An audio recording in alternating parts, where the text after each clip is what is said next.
तो लेजिस्लेशन की इस क्लास में हम लोग देख रहे थे सीएमआर 2017 का रेगुलेशन नंबर 12, जिसमें कि एग्जामिनेशन एंड एग्जामिनर्स के बारे में बात की गई है। इसमें पहला पॉइंट कहता है कि certificate shall be granted to candidates after such examination. Examination के बाद कैंडिडेट का जो ग्रांट की जाती है सर्टिफिकेट, ऐसे फॉर्म में जैसा बोर्ड डिसाइड करता है। तो वो फॉर्म जो होती है वो समय के अनुसार चेंज होती रहती है। जैसे 2000 जो 8-9 के पहले की जो थी फॉर्म, वो जो है चेंज हो गई। फिर इधर जो है जो डिजिटल फॉर्म में आ गई है, तो वो फॉर्म बोर्ड द्वारा डिसाइड की जाती है, जिसमें कहा गया है प्रोवाइडेड दैट द बोर्ड में subject to the conditions specified in the bylaw exempt any person from the appearing at the examination. Bylaw में जो डिसाइड किया गया है उसमें से किसी भी कैंडिडेट को बोर्ड द्वारा एग्जेम्पशन दिया जा सकता है। जैसे यहाँ पर जो डिग्री होल्डर, डिप्लोमा होल्डर या फील्ड कैंडिडेट होते हैं, तो उनके लिए एग्जेम्पशंस बोर्ड डिसाइड करके देता है। तो एट द एग्जामिनेशन, एग्जामिनेशन में जो पढ़ते हैं या उसके किसी भाग से एग्जाम देता है, जो जिससे कि सर्टिफिकेट उन लोगों को रेगुलेशन 11 के अंतर्गत मिलती है। फिर दूसरे नंबर में कहा गया है कि the examination shall be held at such times and at such centres as may be fixed by the board and shall be conducted by examiners appointed by the board. तो यहाँ पर प्लेस और time की बात की गई है। तो यही टाइम जो है, जब बोर्ड का 2024 में मीटिंग हुआ था, तो उसमें ये टाइम डिसाइड किया गया कि भाई अब 2025 से 2 टाइम्स एग्जामिनेशन जून और दिसंबर में कंडक्ट की जाएगी। तो ये बोर्ड में जो 5 मेंबर होते हैं, जैसा पहले भी बताया था कि भाई उनके वोटिंग से ये डिसाइड किया गया। और सेंटर की बात है तो पहले सेंटर इंडिया में कम जगहों पर रहा करता था, सीमित जगहों पर रहा करता था। जैसे नागपुर हुआ, या फिर बिलासपुर हुआ, धनबाद हुआ, राउरकेला हुआ, तो कुछ ऐसे सीमित जगह। लेकिन अब जो है ये सेंटर की संख्या बढ़ा दिया गया है। तो जैसे आप एग्जांपल के लिए दे सकते हैं कि मेरे को लगता है कि अंबिकापुर में भी अब सेंटर देने लगा है मालूम इस बात का? न, अंबिकापुर में नहीं है सर। नहीं है? तो बिलासपुर है, रायपुर है, भिलाई है। अच्छा, तो अब जो है कुछ कुछ जगहों पर भी बढ़ा दिया है। भिलाई पे शायद पहले नहीं था, बिलासपुर ही थी पहले, है ना? तो अब ये सेंटर की संख्या बढ़ा दी गई है। तो जो बोर्ड द्वारा डिसाइड किया जाता है। और इसके एग्जामिनर कौन होंगे? तो एग्जामिनर का भी डिसीजन बोर्ड ही लेता है कि जो बोर्ड द्वारा अपॉइंट किया गया एग्जामिनर होंगे वो जो है उसको कंडक्ट करवाते हैं। तीसरा नंबर में पढ़िए क्या लिखा है। The examiners are referred to in sub-regulation 2 shall be subjected to the orders hmm, of the board in respect of all matters relating to the conduct of the examination and shall receive such remuneration as the board with the sanctions of the central government may fix. तो sanction मतलब यहाँ पर जो central government sanction करता है, उतना remuneration, जिसको हम लोग दूसरे शब्दों में कहते हैं, जो मनी पैसा होता है जो एग्जामिनर को मिलती है, दे भत्ता। दे भत्ता। भत्ता सर। हाँ हाँ, हाँ। कह सकते हैं। तो वो जो है सेंट्रल गवर्नमेंट द्वारा डिसाइड किया जाता है कि कितना किसको मिलनी है। तो जैसे अभी वो अब ग्रेड के हिसाब से है। डायरेक्टर लोग का अलग है, E5 से E8 वालों का अलग है, E7 वालों का, E7 E8 तक अलग है, उसके नीचे के लोगों का अलग है। तो ये अलग अलग रेट है। चलिए, इसमें हम लोग तीसरा नंबर में रिम्यूनरेशन के बारे में जान गए। अब चौथा नंबर देखिए किसके बारे में कहता है, तो ये अंडरलाइन कर लिया कीजिएगा। रिम्यूनरेशन और सेंट्रल गवर्नमेंट, है ना, कि पूछता है, ऐसे ही पूछेगा। ठीक है। बोलो, ये पेंसिल देना ना। हाँ, आप अंडरलाइन कर लिए, सेंट्रल गवर्नमेंट और रिम्यूनरेशन, किसके लिए, एग्जामिनर के लिए। कर लिए तो चौथा पढ़िए।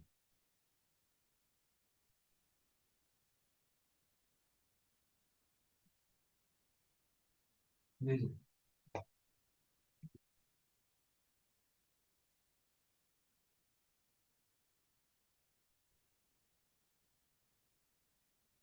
इस टावर चली गई, लेकिन आपका अनम्यूट दिखा रहा है। अच्छा, मैं पढ़ ही रहा था, पूरा पढ़ लिया मैंने आधा। तो चलिए, कोई ठीक है बात सर। नहीं। तो उसका हाँ, मीनिंग आधा बता पढ़ दीजिए, कोई फिर। बात नहीं, आप पढ़ लिया तो नहीं, मीनिंग बता दीजिए। हाँ, फिर से पढ़ रहा हूँ। The board may make by law as to the procedure for and the conduct of the examination and as to the granting of certificate of competency and of fitness as required under this regulation, and shall so far as may be practicably provided that the standard of knowledge required for the grant of certificate of any particular class and the standard of medical fitness shall be uniform throughout the territories to which this regulation extend। जो हम्म। Board में Clive procedure द्वारा जो conduct जो examiner होता है उसको granted करके certificate competence, जिसमें fitness under regulation proud student knowledge requires grant certificate. यहाँ पर बोर्ड जो है ना, हम्म। बाई लॉ बनाएगा। हाँ। जैसे कि जब नोटिफिकेशन निकालनी है कि कब नोटिफिकेशन निकलेगा, तो हम्म। एग्जामिनेशन का फॉर्म भरने के लास्ट डेट के 2 महीना पहले ये नोटिफाइड करता है। एक बाइला हो गया। दूसरा बाइला हो गया कि एग्जामिनेशन के डेट के 2 महीना पहले उसका लास्ट सबमिशन फॉर्म का डेट रहेगा। तो इस तरह से 4 महीने का ये कोरम होता है। अब 2 महीना समय बचता है इन लोग के पास, डीजीएमएस के जो डायरेक्टर, स्टाफ, क्लर्क है, या अन्य जो बॉडी, अन्य जो स्टाफ है, उनको 2 महीना होता है, जिसमें कि उनको ये प्रोसीजर तैयार करना पड़ता है कि भाई कैसे कंडक्ट किया जाएगा एग्जामिनेशन को, कहाँ कंडक्ट किया जाएगा। तो ये सब 2 महीने में उन लोग डिसाइड कर लेता है,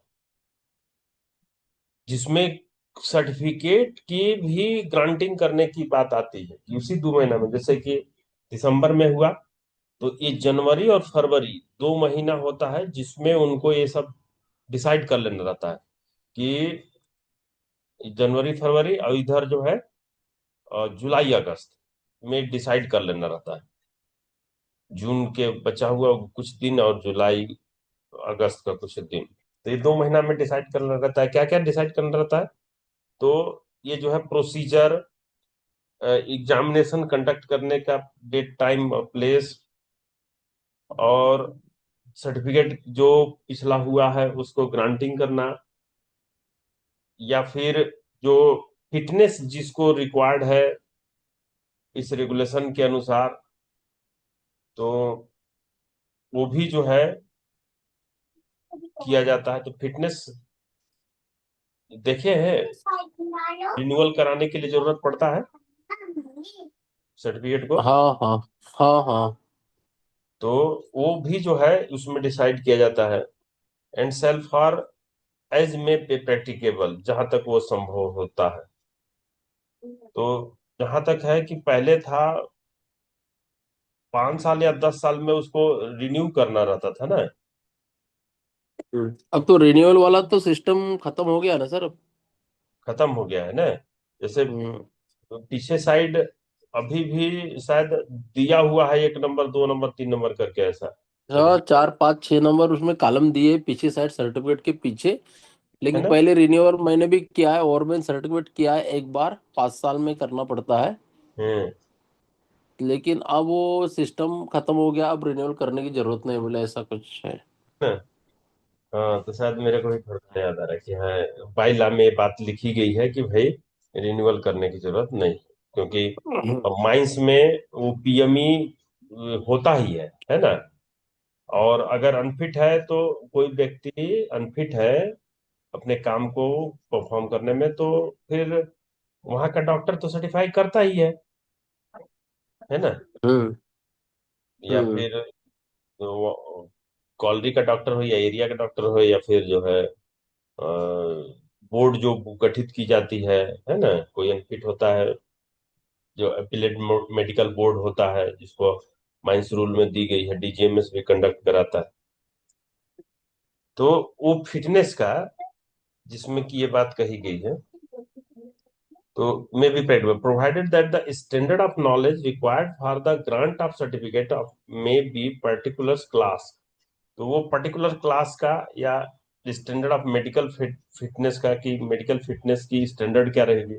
जैसे ये डिसाइड किया गया कि भाई कोई व्यक्ति 85 डेसिबल से अधिक शोर वाले जगह में काम करना उसके लिए ठीक नहीं रहता, या कितनी ध्वनि को वो सुन सकता है, कितनी फ्रीक्वेंसी के ध्वनि को वो सुन सकता है। तो ये स्टैंडर्ड फिटनेस का बनाया जाता है, और थ्रू आउट द टेरिटरी वो पूरे क्षेत्र के लिए लागू होता है जिसमें कि वो रेगुलेशन लागू है। तो भाई पूरे इंडिया हमारा इस रेगुलेशन को मानता है, भले ही अब्रॉड में उसको न माना जाए। Provided that the board may take decision on any matter not specified under the bylaw. कोई ऐसा मैटर आ जाता है जिसमें कि बाइला में स्पेसिफाई नहीं किया गया है, तो उसका डिसीजन बोर्ड द्वारा ही ली जाएगी, विच में be through broad to it for disposal, ताकि उसका निपटारा किया जा सके। तो जैसे एक मैटर आ गई थी कि भाई अ, जो एग्जामिनेशन होनी है वो पिछले हम्म। 2024 में, जब ये रिटायर करने वाले थे, इसके पहले जो थे प्रशांत सरकार प्रशांत सरकार साहब थे ना, कुमार। प्रशांत प्रशांत कुमार थे। Kumar.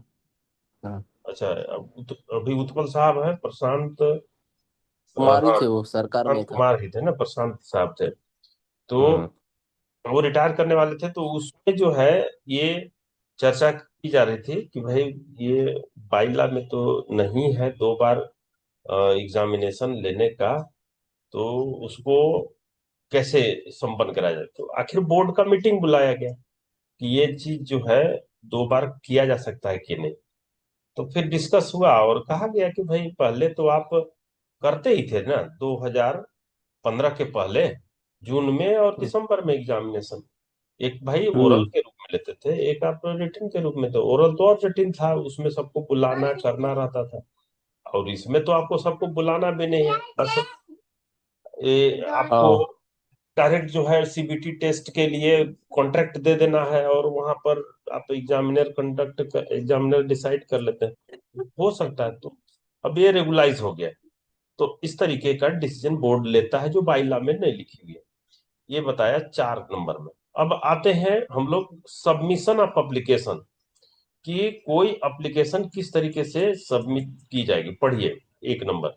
Application for an examination conducted by the board shall be made to the board not less than 60 days period of the date fixed for the examination in a manner and on form specified for the proposed। यानी जो application जो sixty form days है। 60 days को underline कर लीजिए। जैसा अभी हाँ, मैं पहले भी बताया कि भाई, बता दिया आपने। हाँ, है ना, 60 दिन पहले। एप्लीकेशन मतलब कि एग्जामिनेशन का फॉर्म भरा जाएगा। एप्लीकेशन लिखा हम्म। है, लेकिन हम लोग फॉर्म कहते हम्म। हैं, है ना। तो 60 दिन पहले, साठ दो 60 डेज महीना पहले पहले 2 महीना पहले एग्जाम एग्जामिनेशन के। के 2 महीना पहले लास्ट डेट इसी रखा जाता है। लास्ट डेट कब था? नोटिस।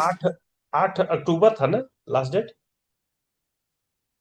हाँ, ऐसा ही था, 10 अक्टूबर की 2 अक्टूबर ऐसा कुछ था। हाँ, 10 अक्टूबर या कुछ 8-9 अक्टूबर था ऐसा। 10 अक्टूबर होगा सर, क्योंकि लास्ट पेपर 8 अक्टूबर या 8 को ही है शायद लास्ट। 8 अक्टूबर। 8 अक्टूबर था हाँ, ये। और अब 8 अक्टूबर लास्ट डेट भी था एग्जाम फॉर्म भरने की, और 8 अक्टूबर को ही लास्ट एग्जाम पेपर भी है। लास्ट एग्जाम पेपर है कि शुरुआत कितने तारीख से हो रहा है? लास्ट न, शुरुआत 3-4 से हो रहा है। 3-4 से हो रहा है ना? हम्म। और चल। लास्ट पेपर 8 तारीख को है, और 8 अक्टूबर ही उसका लास्ट फॉर्म भरने की भी डेट थी, ऐसा कुछ है। Notice regarding the date and place of legislation का द। आपका डेट क्लियर है क्या कि किस डेट पे होना है हाँ, अभी? 4 को है सर, चार चार को पाँच को ऐसा है। हाँ हाँ। क्लियर कर दिया है डेट? हाँ, डेट क्लियर पहले फॉर्म भरते समय पूरा वो भेज दिया था। वो अच्छा है ना सर वो, अच्छा अच्छा, भेजा तो भेजे हूँ थे। मैं आपको, भेजा था। भेजे भेजे हैं, भेज अच्छा। दिया, भेज दिया था, हाँ। उसमें डेट भी बता दिया था हर सब्जेक्ट का। हाँ। हम्म। चलिए चलिए, ठीक है, आगे 2 नंबर पढ़िए। Notice regarding the date and place of the examination for the manager's certificate, surveyor certificate, and overman certificate shall be published under the order of the board in such periodicals or by any other means as the board may direct not less than 60 days period to the date fixed by the board for receiving application. तो वही 60-60 दिन जो दोनों बोला गया है, यहाँ पे भी 60 डेज बोला गया है नोटिस के बारे में। तो नोटिस मतलब हम्म। नोटिफिकेशन, तो इसमें भी 60 डेज अंडरलाइन कर लीजिए। ठीक है, तो दोनों 60-60 दिन। अब ये 13 नंबर रेगुलेशन याद रखिए कि इसमें बात कहा गया है। अब अमेंडेड उम्र। किया था coal mines regulation 2020, providing follow if examination conduct by computer based test mode application shall be submitted not less than 30 days period to date examination. Notice regarding date the place examination. अब इसमें 30 दिन किया है 2020 regulation, जो बोल रहा है, जो अमेंडेड, जो वो जो पहले पेपर होता था सर, जो अपन इनहेंड करके लिख के जो देता था, उसमें 60 दिन था, इसमें 30 दिन बोल रहा है वैसे। अमेंडेड किया है कोल अमेंडेड माइंस रेगुलेशन लेजिस्लेशन दो। में है ना? तो हम्म। अभी अपने को बस उसकी हल्का जानकारी रखना है।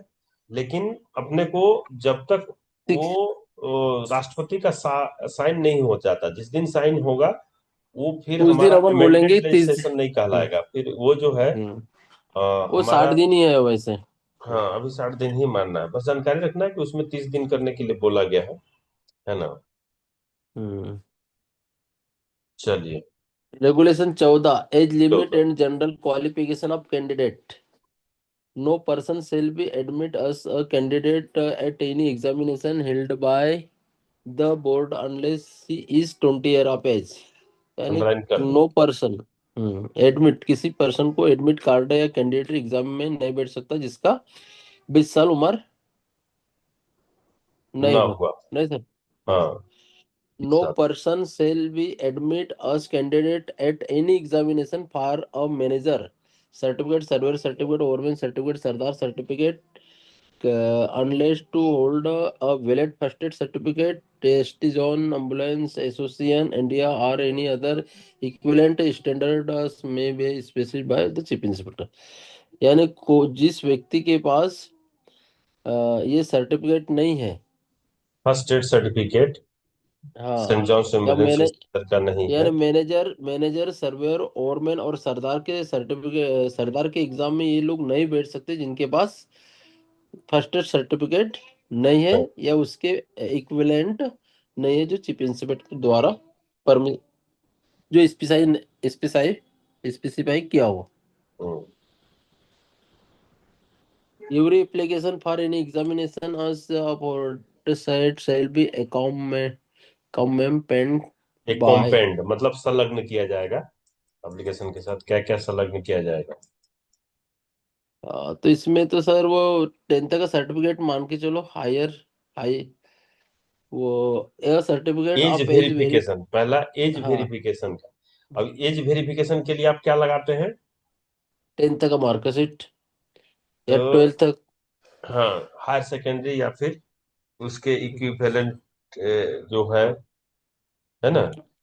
फिर तो दूसरे बोल रहा मेडिकल सर्टिफिकेट जो medical certificate obtained not more than 1 year, 1 year से ज्यादा वाला नहीं, 1 ईयर के अंदर वाला जो है, जो सिविल सर्जन द्वारा।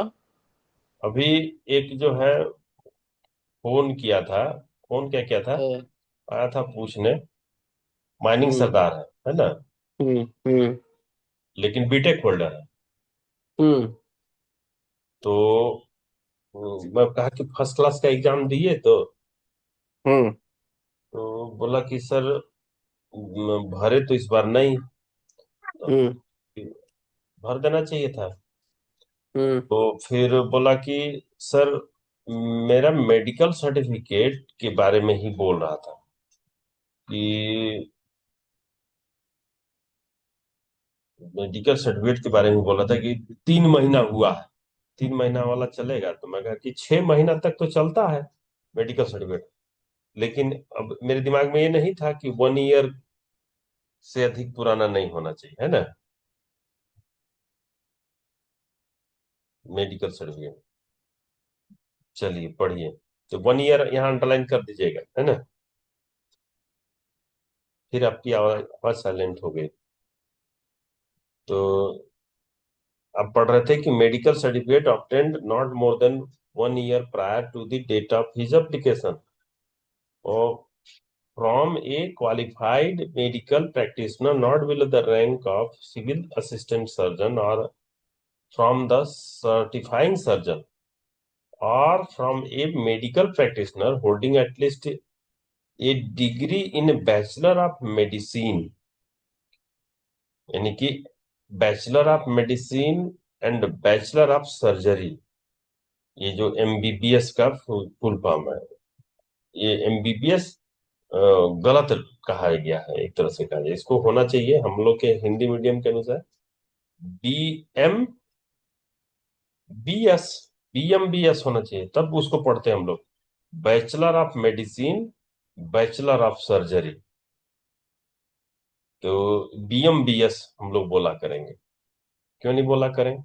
And registered with the medical council of India, तो वो जो एमबीबीएस होंगे वो मेडिकल काउंसिल ऑफ इंडिया के पास रजिस्टर्ड किए होंगे। Certifying the certificate to be free from deafness, बहरापन, डिफेक्टिव विजन, आंखों में दोष या एनी अदर इन्फर्मिटी, मतलब किसी प्रकार की विकलांगता या मानसिक या शारीरिक अशक्तता, likely to interfere the efficiency of his work, उनके काम के इफिशियंसी को जो प्रभावित कर सकता है, ऐसा थोड़ा भी कुछ है तो वो फिर ग्रांट नहीं करेंगे मेडिकल सर्टिफिकेट। ये बोला जा रहा है एमबीबीएस डॉक्टर या फिर सिविल सर्जन उनको। तो ये मेडिकल सर्टिफिकेट हो गया। अब तीसरे नंबर में certificate from some person of good repute has to be general good conduct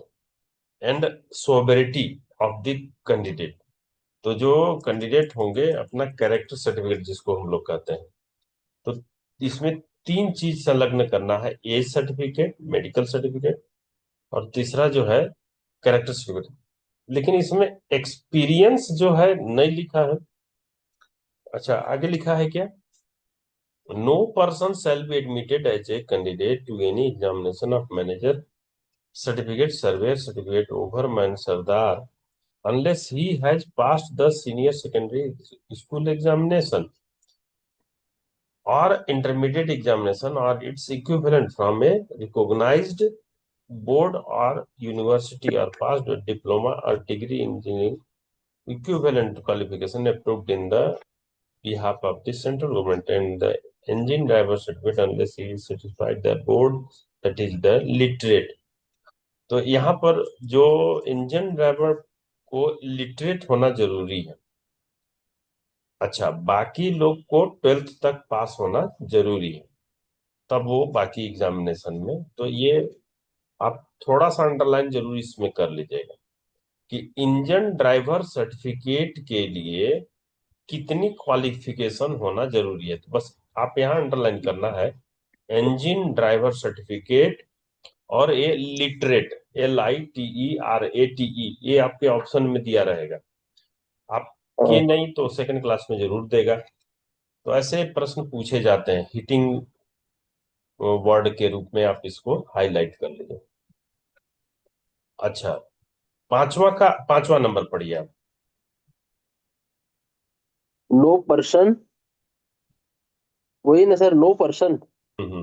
no person shall be admit as a candidate at any examination for the managers or on overman certificate which is not restricted to mines having open cast working only as unless he has obtained at least a Sardar's certificates which is not restricted to mines having open cast working only and a gas testing certificate.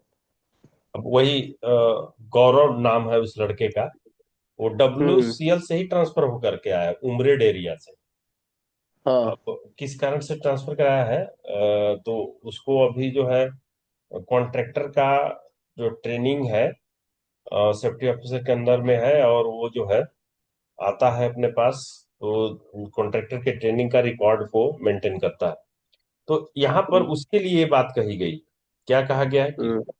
No shall be admitted as a candidate at any examination, manager या overman which is not restricted to mines having open cast working. मतलब मैं उनसे पूछा कि आपके पास जो experience है वो ओपन कास्ट का है कि अंडरग्राउंड का है, क्योंकि उमरेड बोले, उमरेड में भाई ओपन कास्ट है, अंडरग्राउंड तो है नहीं।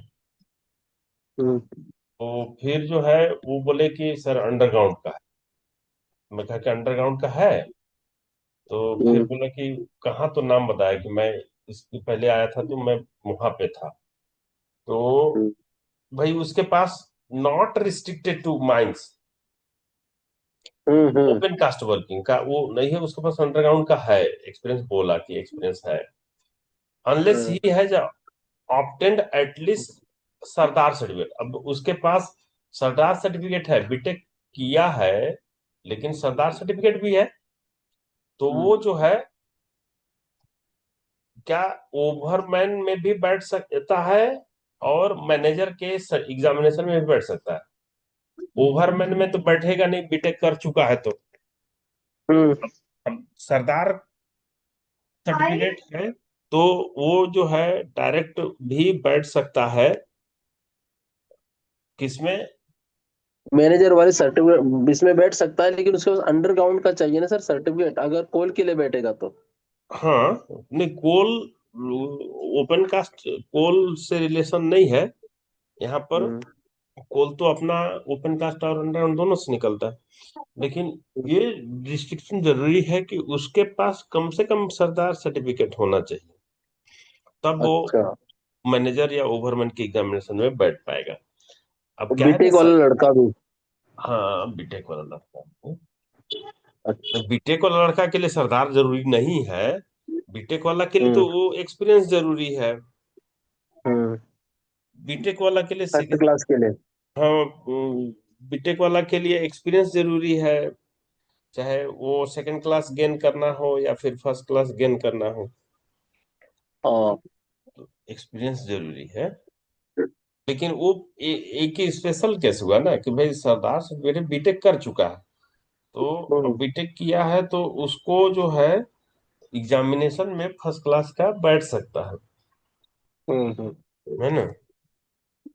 हाँ। लेकिन बीटेक सर्टिफिकेट के बाद का उसको होना चाहिए क्या, एक्सपीरियंस। एक्सपीरियंस। तो ये बात कर गई ये एक्सपीरियंस सर्टिफिकेट के, और जिसमें गैस टेस्टिंग भी सर्टिफिकेट उसके पास होनी चाहिए।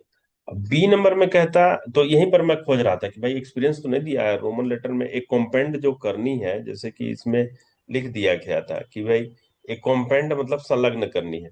संलग्न करनी है तो क्या क्या संलग्न करनी है? Every application for any examination as a aforesaid shall be accompanied by.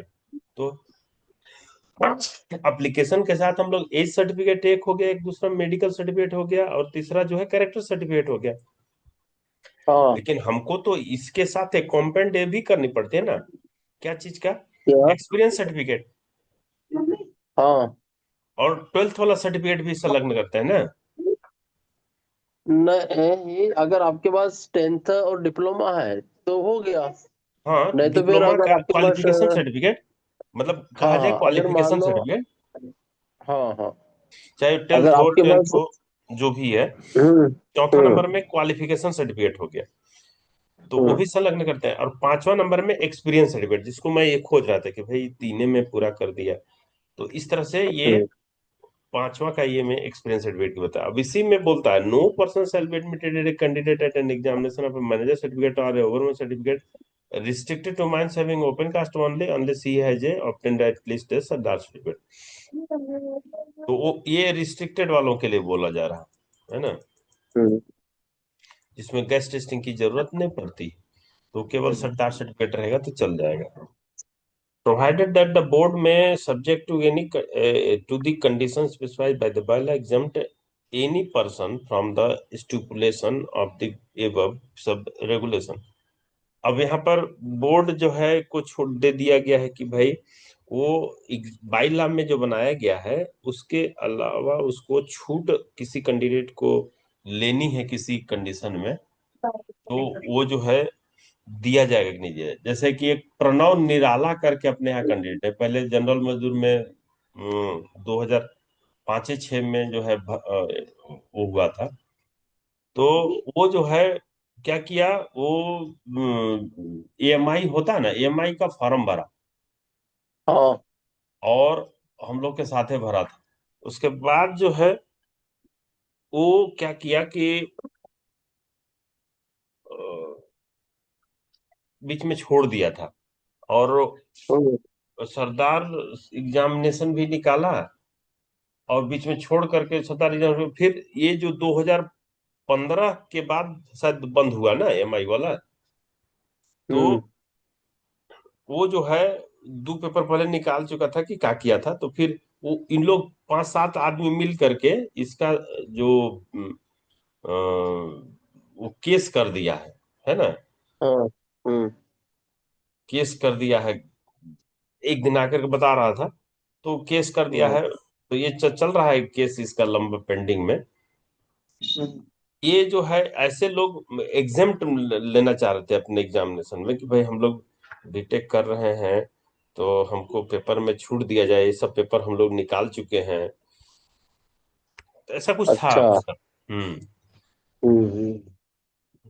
तो चलिए आते हैं हम लोग 15 नवंबर। अब ये जो है practical experience of a candidate of manager certificate examination, तो इसका शॉर्ट फॉर्म तो याद ही रखे होंगे, बता सकते हैं क्योंकि बहुत इंपॉर्टेंट हाँ, है ये। 5 6 साल मैनेजर के लिए, 6 से 5 इयर्स। यानी जो हाँ फील्ड कैंडिडेट है उसको 6 ईयर, और जो हाँ, डिप्लोमा कैंडिडेट है उसको 5 ईयर, ठीक है। और जो जो डिग्री होल्डर है उसको 2 ईयर कर दिया सर। पहले तो 1 ईयर लगता था, हम्म अब 2 ईयर कर दिया सर। हम्म।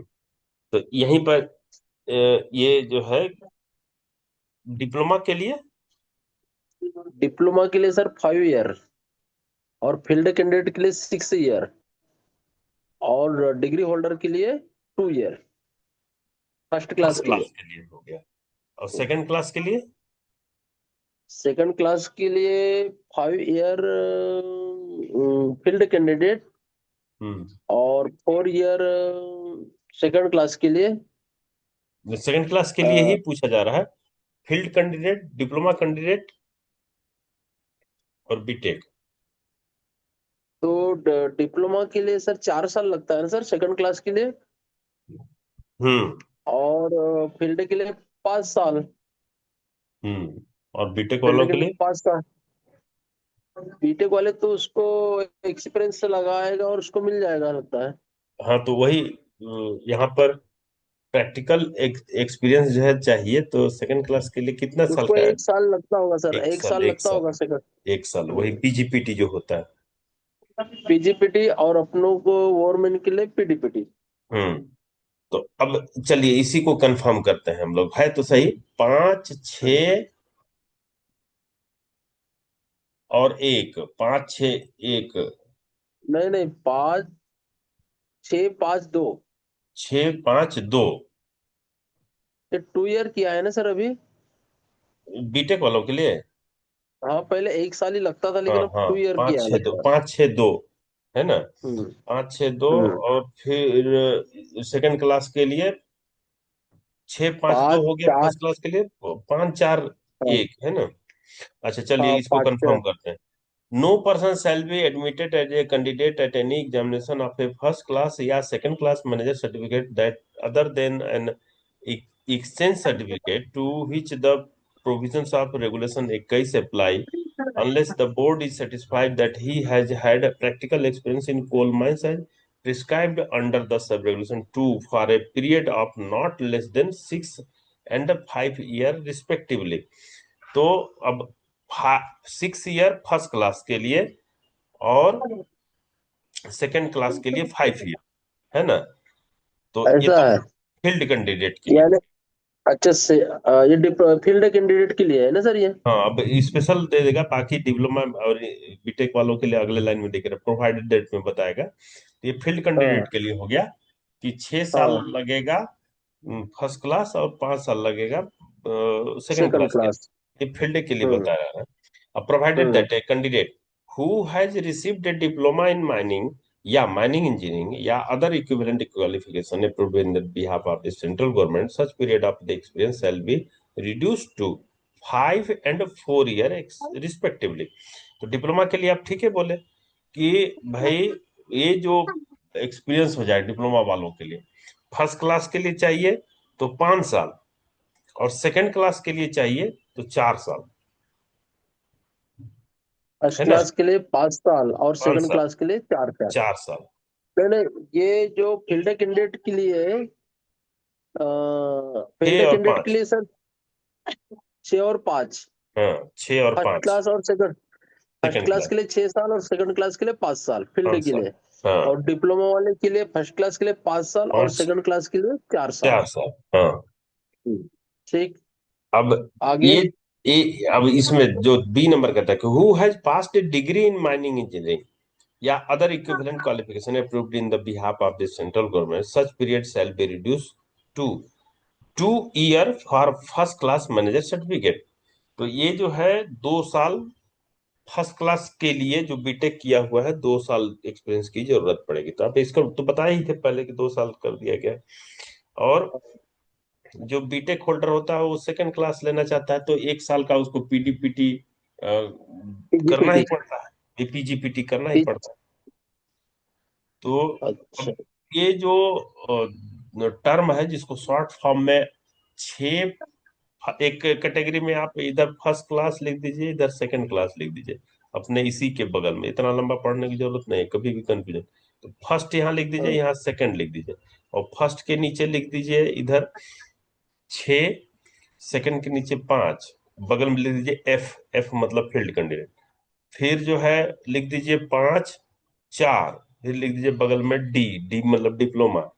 और फिर जो है लिख दीजिए 2 1 इधर हो जाएगा डिग्री के लिए। बीटेक। तो ऐसा एक वर्ड के रूप में आपको जो है लिख करके रखे रहिएगा। वैसे जब एग्जामिनेशन आपको पे क्वेश्चन पेपर किए करेंगे तो उसमें जो है जो एग्जामिनेशन आई हुई है, एग्जाम क्वेश्चन पूछा हुआ है, तो वहां पर कट पेस्ट करके मैं रखा हूँ। तो ऐसा टेबल बना करके रखे रहिए तो पूरा पढ़ने के ये रेगुलेशन के बगल में लिख दीजिए। ठीक है सर, ठीक। अब आते हैं। 16 पढ़ू सर? हाँ पढ़िए। 16, practical experience of candidate for surveyor certificate examination. बिना पढ़े बता सकते हैं? हाँ। बताइए। सर्वेयर सर्वेयर के लिए जो डिप्लोमा होल्डर है सर उसको 6 महीना चाहिए। और जो हम्म। सर्वे जो इंस्टीट्यूट किसी इंस्टीट्यूट से वो सर्वेयर सर्टिफिकेट प्राप्त करता है तो उसको 2 ईयर चाहिए। नॉट लेस देन 2 ईयर, मतलब कि सर 2 साल कम से कम। इंस्टीट्यूट से नहीं, मतलब 2 साल का फील्ड कैंडिडेट के लिए याद रखिए कि 2 साल प्रैक्टिकल एक्सपीरियंस चाहिए।